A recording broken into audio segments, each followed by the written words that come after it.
যখন দেশভাগ করা হলো বাংলার ওপর দিয়ে দেশভাগের ক্ষত চিরে দেওয়া হলো।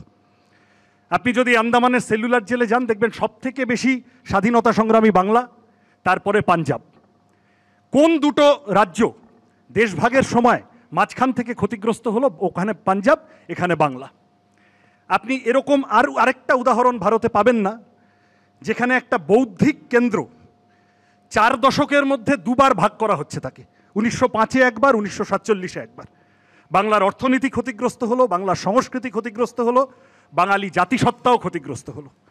এবং সেই লোকগুলো এখনও বাংলা ভাগ চেয়ে যাচ্ছে, যারা সেদিন লাফিয়েছিল। আনফর্চুনেট, যারা বাঙালি জাতিসত্তার এই ক্ষতি করলো তাদেরকে নিয়ে এখন বিজেপি সেলিব্রেট করার চেষ্টা করছে।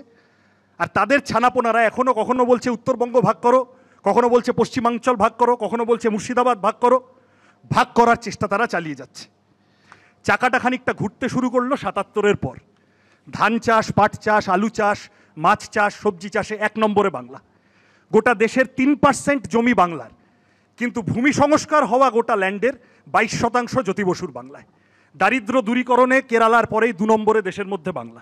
বুদ্ধদেব ভট্টাচার্যের বাংলা কর্মসংস্থান তৈরিতে গোটা দেশের মধ্যে 1 নম্বরে।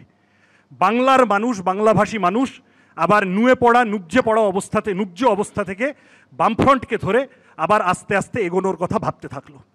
এই ধারাটা, এই প্রগতির ধারাটা ঘেঁটে গেল তৃণমূল আসার পর।